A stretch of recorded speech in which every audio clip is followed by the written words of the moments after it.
Hey, welcome to Gary's Fishtails, and thank you very much for joining me on my LiveScope build.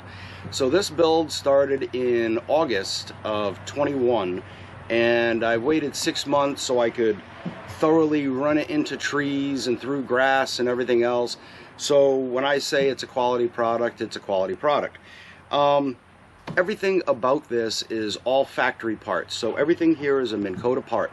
You have a fiberglass shaft straight off of a trolling motor, and this is a mount for a transom mounted trolling motor that's been modified. One of the unique things that makes this the ultimate independent LiveScope mount is that the cord is actually inside of this shaft, okay?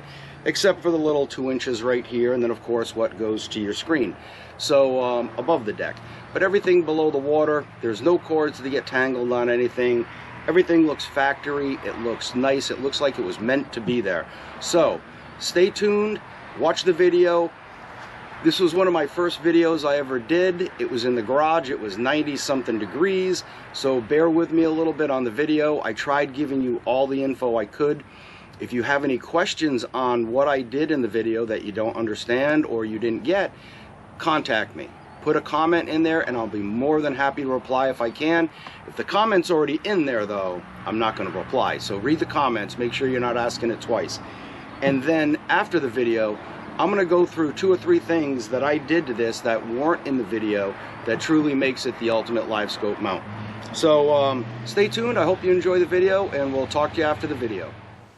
Hey, and welcome to Gary D's Fishtails. My name's Gary, and welcome to the very first video we're going to be doing for this channel.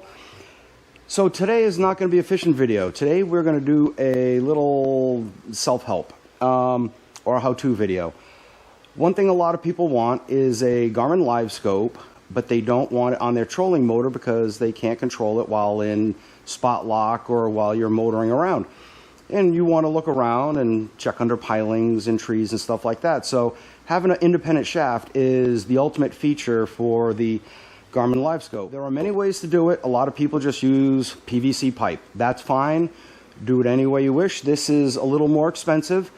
The outcome, it looks professional. It looks like it was meant to be there, part of the boat. But anyways, to get on with this, what you're going to need is you are going to need a fiberglass or a composite shaft. This one's a standard Minn Kota shaft. It's 60 inches long. I don't know what kind of boat you'll be putting it on, so you will have to judge how far under the water you want it, and then how far above the deck that you want to reach down so you can turn it. So that'll be your total shaft length. But when you order your shaft, or preferably use an old junk shaft from a motor that died that you still have in your garage and you save some money, add about another 6 to 10 inches for a handle. Okay, this is the actual handle that I had made that was on my kayak. I broke it off, and I'm going to reuse this handle on this new shaft. Which is great because it saved me a lot of work, and I'll go over how this yellow came to be and stuff later on when I actually mount it to the shaft. So you'll need enough shaft length to go down above the deck, and this. For my boat, that's a 60-inch shaft, and then I had this spare piece, so you know you can get a 72-inch shaft. You're going to need a standard motor mount. Of course, it was another project, and I just happen to hang on to it, and now I'm going to cut a little bit of it up, but the main part for the stow and deploy is what I want. So we'll modify this a little bit to fit the deck, but the shaft, just like a trolling motor, is going to go through here. You will need a collar. The little lock collars that come standard on the trolling motor shaft will do. This was part of another kit that I had, so I'm just going to use that. To secure the handle later, you're going to need some, this is JB Weld, but any kind of epoxy you wish. Of course, you're going to need a LiveScope because you can build the shaft, but it's not going far without the LiveScope. And a table. I'm going to use the small piece so I don't have to hold the 60-inch shaft. So what we're going to have is we're going to have the cord for this LiveScope inside the shaft. That way, there's not twist ties on the outside, and how am I going to spin it if the shaft's on the outside? So the cord's going on the inside, and that's pretty much what this is about, how to get the cord on the inside. So here's your LiveScope unit, and here's the end plug. So the end plug is a little bigger than your 1 1/8" shaft, and that creates a problem. You can't get it through the shaft hole, which is about, 3/4, 7/8 thick, and it won't go through here. Creates another problem. So let's start with this on how to get the cord through a standard Minn Kota mount. So there's a sleeve inside each Minn Kota mount, and when you tighten this, it crunches down on this little pin and crushes the sleeve. But the sleeve isn't solid. It's just what it is. It's a little piece, and it pops out, and it's a sleeve, and it's got a slot in it. But now that you take out that sleeve, let me take out the bottom sleeve here, makes it easier. That way I can show you. Okay, so the bottom sleeve, now your wire will go right through. Obviously, we'll be, putting the wire in. Now, this will be inside the shaft, and we'll show you how to do that later. But that was one of the main objectives, is to find a mount that'll work, but you can get this connector in. So anyways, enough with that said. We're going to get on to ripping the first part. This cord's a 1/4 inch thick. So I need a 1/4 inch rip through this fiberglass shaft. All right, this fiberglass shaft is tough. I did make a mark here. From here up, we're not going to rip anything. This is just going to be solid shaft. From here down, I will have a 1/4 inch, some people would call it a rabbit, but a groove all the way through, and that's how we're going to put our cord in. Okay, so to rip this, I set up a little jig where call it the pipe, the shaft, will ride between the guide and a guide strip piece of wood that I put down. They come with a 24 tooth blade, okay? This is a rough cut saw blade. You do not want to use this blade to try any kind of project like this. It's going to bind and rip the heck out of the fiberglass. So you don't want this. You could get away with a 40 tooth. I opted for a 60 tooth. So the red blade has a 60 tooth, and it's very, very fine blades, if you can see, versus the big blades on here. So that's what we want. We want a fine blade where it's going to have a nice smooth cut, and it's not going to grab and just rip the fiberglass apart. Minn Kota did put some little holes in here for mounting into the head of your unit. So I'm just going to use these as a guide. As long as this is pointing straight up, my cut should be pretty straight. The blade's only an 1/8 inch thick, and I need to cut a 1/4 inch out, so I'm going to be making 2 cuts. I put an old junk shirt on, put a pair of glasses on. If it flies, you don't want fiberglass in your face. You probably should have a mask on, but I'm going to tough it out because it's 95 degrees and humid as heck. 2 cuts, and we're going to cut from the bottom end, which is the threaded end, up to a certain point where I marked. Every one is going to be different, so it doesn't matter what I marked it at. Your boats, the heights could be different. I think this was like 48 inches personally, but your boat, you have to measure it out on your own boat. So this shaft sits nice in this groove, and I'm going to line up the hole here on top, and we're just going to push till that mark gets to that mark right there.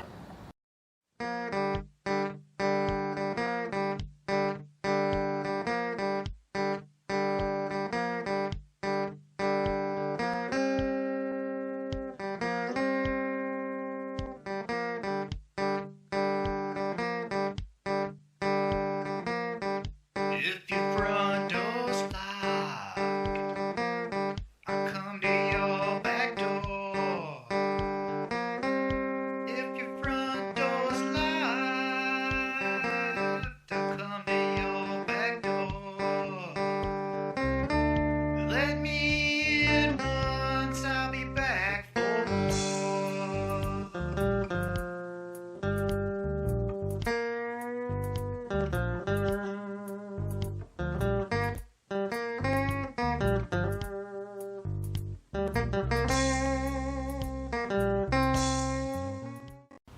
Okay, so we're done, and we actually have a very nice channel, and that's what I'm looking for, channel, all the way up.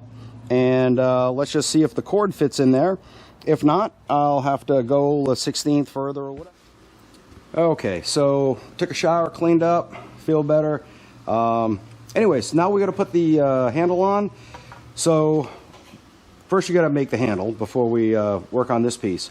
So for this I used the epoxy resin, and I just took some tape and put it around it. I filled it up, and then I basically sanded it so it's a nice round shape, and that's the pointing end. And this side I put tape around it, filled it with epoxy, and then the yellow is the dipping dye. All right, so that was that. By the way, stuff a cotton ball, or I used a little teeny piece of foam down here, because you don't need to fill the whole thing up with epoxy, just a little bit, just to create your end. That's above and beyond. You don't have to do this to make a fancy handle. I just kind of wanted a nice little round, hey, pointy end. Obviously you know which way it's going anyways, because your shaft is, or your handle is going to be longer on this side than this side. I took a tap, and I just drilled and tapped a thread in there. So later on when I show you how to attach this, you'll know why.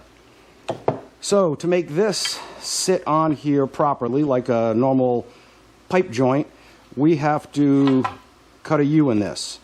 So I did forget to tell you that one of the tools we'll need is a drill press. This is a 1 1/8 inch bit. This is a 1 1/8 inch shaft. I have it set up so this will just rest right against it, and when I punch it out, I'll punch out a nice little half moon shape. So when we do this, I want the slice we put in the shaft, okay, either on the bottom or on the top. It doesn't matter right now. It will matter when you put the handle on. Okay, so that's all lined up. You don't have to take a lot off. The less you take off, the better. So basically, I'm going to take off half a bit, okay, maybe a hair more. And that's it.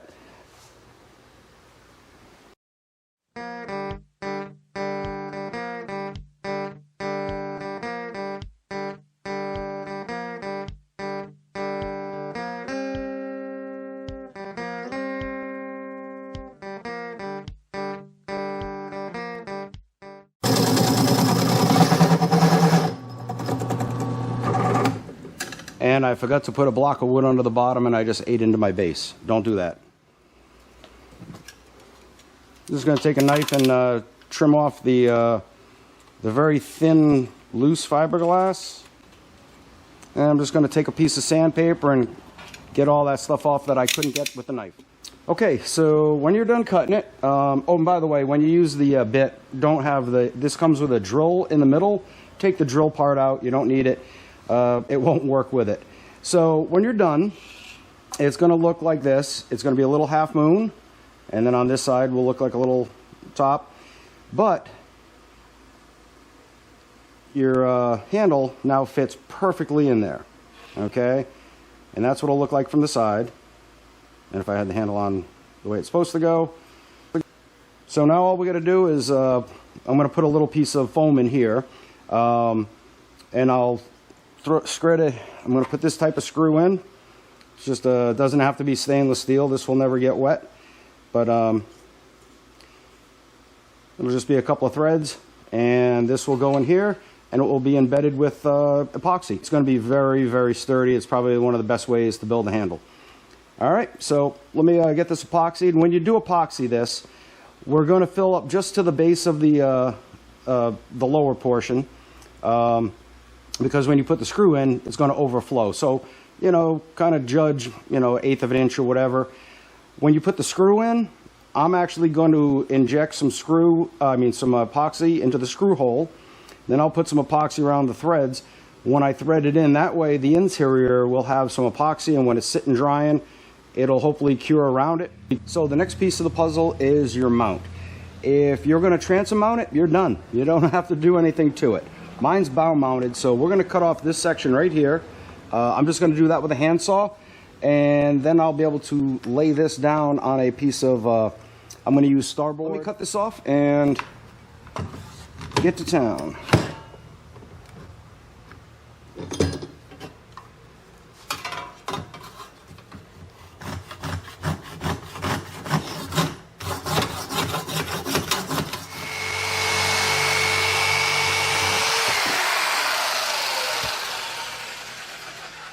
Okay, so I cheated. It's very hot.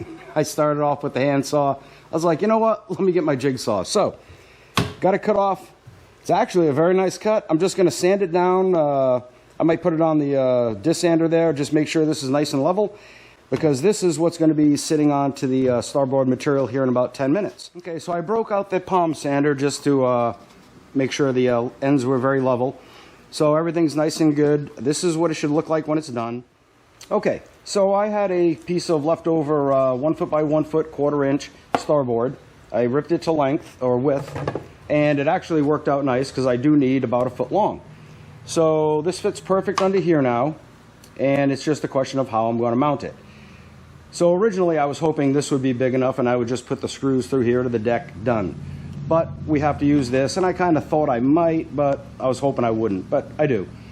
Anyway, so what we're going to do is I have a self-tapping, it's a drill bit, and it's threaded, so it's a tap. I'm just going to drill through here. I'm going to put 3 on each side, and we'll screw those in, and then that'll secure the starboard to the mount, and then we'll do the same on the deck.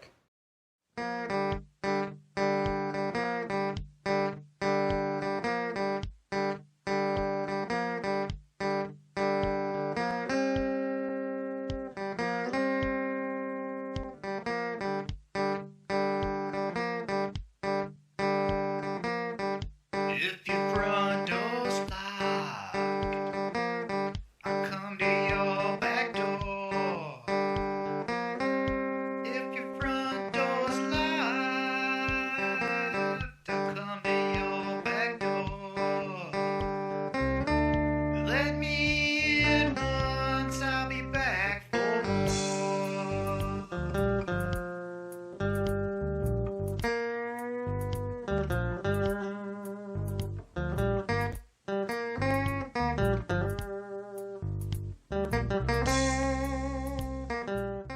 Okay, that is the mount.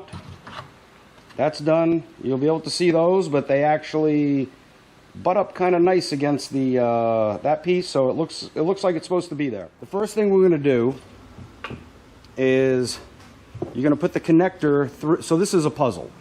It kind of has to be done like this. So the connector needs to go through the unit first. Now we're going to put the connector over the collar. So the collar doesn't fit over the connector. This is a single piece collar, okay, and it just has a slit and it's a compression. There's other kind of collars you can use. This is basically a handlebar ram mount. And if you cut the ball off, now you have a 2-piece collar. So you can use these two. And I might be using this if my plan doesn't work out.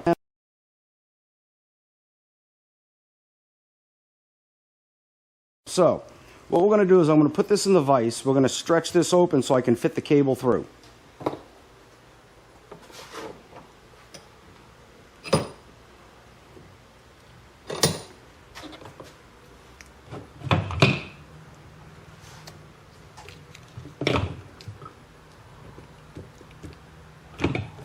Okay, so I stretched it out, the cable went through the collar,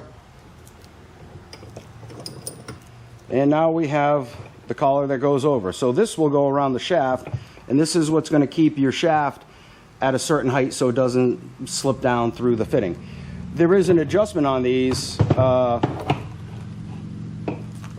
It would go right there. It's a nut and it's a shaft. It'll snug the shaft, and yes, normally you would snug it, and it'll also keep the height adjustment, but there's also a separate one on top. This is more for the tension on how easy it is to steer it. Anyways, so since we have this done now we have to, I'm going to put this in the vise just to make it easier to hold everything and trying to show you. The mount is in the vise.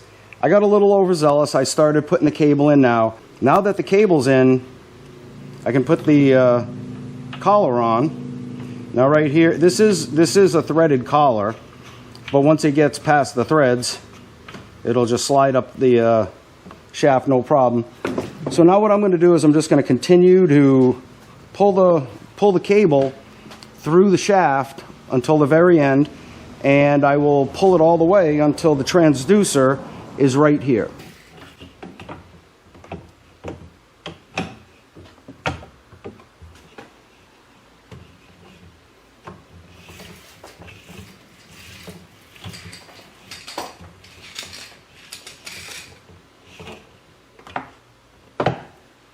Okay, I have it almost pulled through all the way.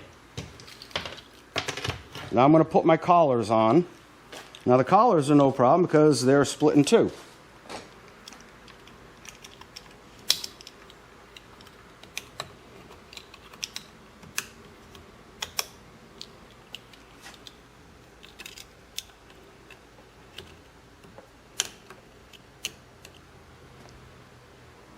Oop.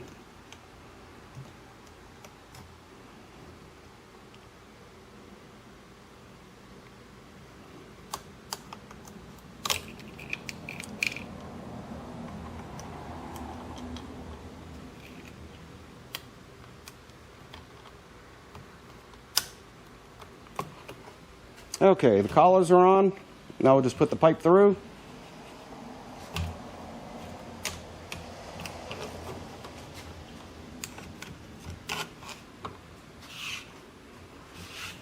There we go. And as you can see, the transducer is coming up now. And that's as far as I need to pull. I'm going to have the wire coming out up here. So I'm just going to pull the cable through up a little bit. And then we'll be able to mount it. And we'll have about this much cable showing. We have to cut out our little insert. This is going to just be an insert we're going to tuck in here, and we'll crazy glue it in place. We don't have to do the entire shaft, just, you know, here and there, just so the cable doesn't come out if the slot was too big. But also down here, you definitely want to have some solid material. That way when we clamp this down, it doesn't crack or anything like that. So I learned that lesson on my last one I built. I started tightening it down. Heard a little crack, nothing bad. I ended up putting the piece in and everything was fine. But lessons learned, so we're going to do this first. I'm going to just start off at a 1/4 inch, and actually I'm going to cut a couple of test pieces out of this junk section.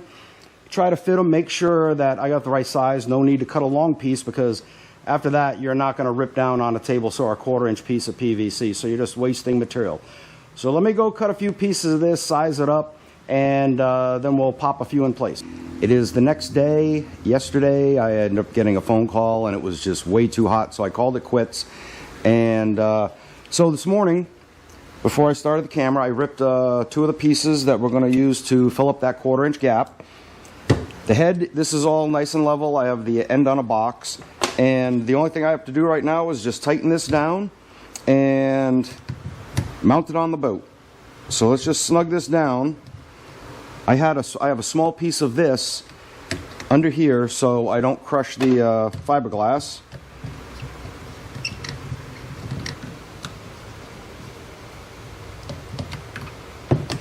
And make sure you lay this flat, and that way everything will be nice and square.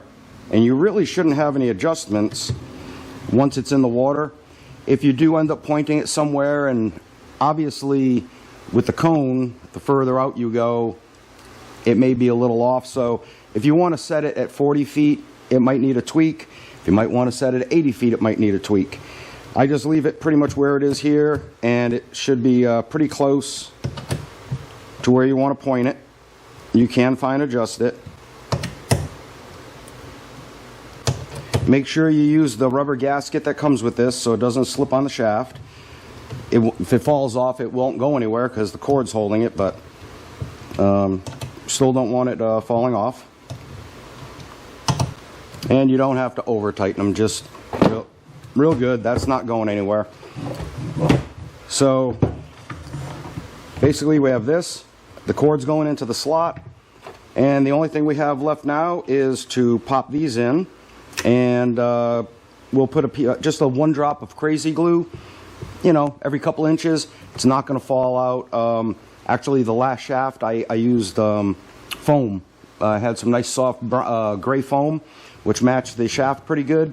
I just tucked it in there, a couple of drops, ran it for a year and a half, and the foam never moved. So, but I'm going to do the hard PVC.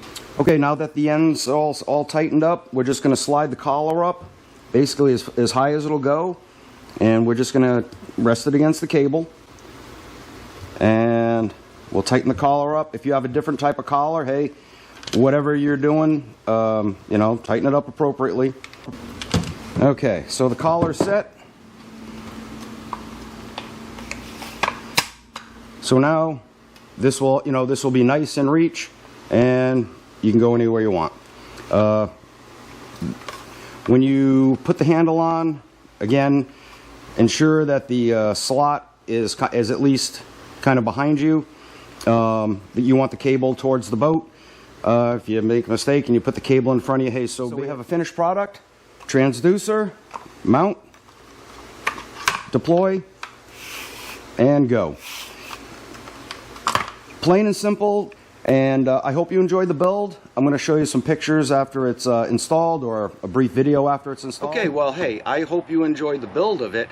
So now let me go over a couple of features that weren't in the video. One of the things I added right after the build and testing out, I was going across the bay, it's really wavy, and just the slapping of the bow, there was no support here, so the shaft was just doing this. It popped out up here, so I added a nice little mount. It's just out of HDPE, it's 3/4 inch, and I screwed them all together, sanded it down so it looks like a nice block. And then this was from a kayak, and it's a kayak paddle holder, okay? You don't have to use this. You can come up with any kind of mount you want, and a little Velcro strap. Just something so to help support that shaft from it bouncing. That's a necessity. Unless you're going to be in a electric only lake, something like that, where you're not going to get the bouncing, then you don't need to do that. But if you're going to be on a bass boat or any kind of boat where this can bounce, put a support in. So the second thing I did was add something to this transom mount where it doesn't click into a position every time, or you have to hold that button down the whole way. These mounts are designed to put a trolling motor at certain degrees. So it has like 8 to 10 clicks in there. And it was a pain in the neck holding the release lever fully closed so you could get in a position. So I put 2 pieces of 1/8 inch plastic that I made into a curve, and there's 3 screws on each side, and you're seeing that picture now. And what that enables you to do is now when you lift it up, okay, you pull the trigger, you lift it up, and then you do not have to hold this lever anymore, okay? It deploys like a standard trolling motor, okay? And when you lift it up, the only thing you have to do because of this collar is lift it up, press it in, and it is done, okay? Slide it in, lock it in place. It is so easy to stow and deploy, it's incredible. Here's some footage of me on the boat the other day.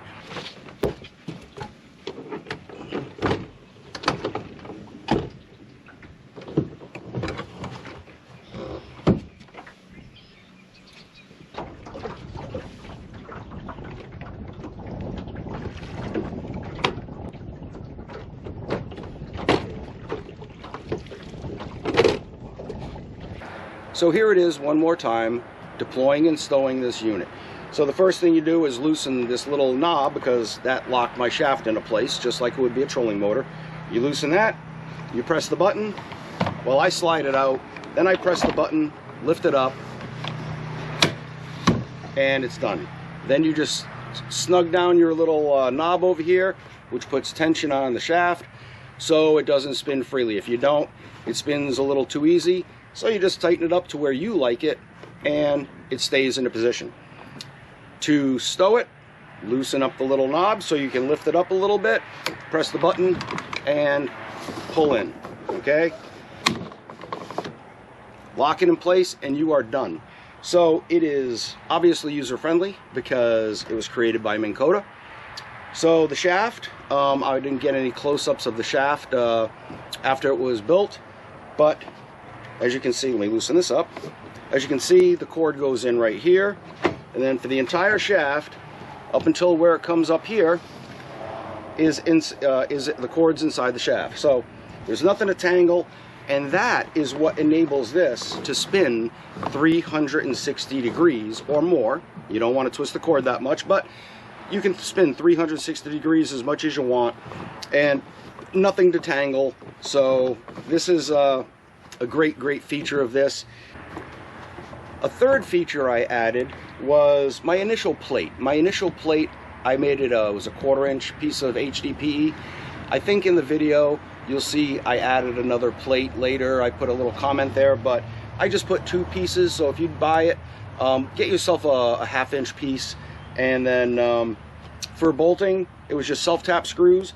I made sure I put 2 through the actual plastic that's in here.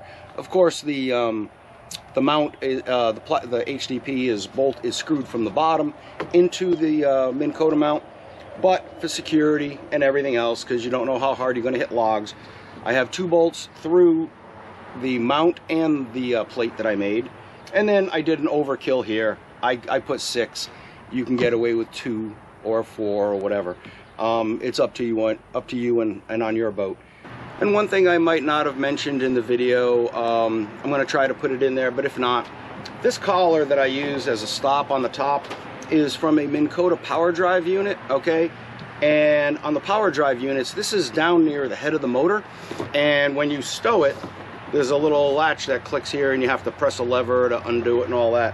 So that's where this is from, because I did a homemade trolling motor years ago, and it was basically all power drive parts. So anyways, I had that piece, and that's what's great. If you can't find one of those, Amazon, they have 2-piece collars. It's a 1 1/8 inch shaft, and they're a couple of bucks. And make sure you get aluminum or something that doesn't rust, whether you're in fresh or salt water. That's it. I hope you enjoyed the video.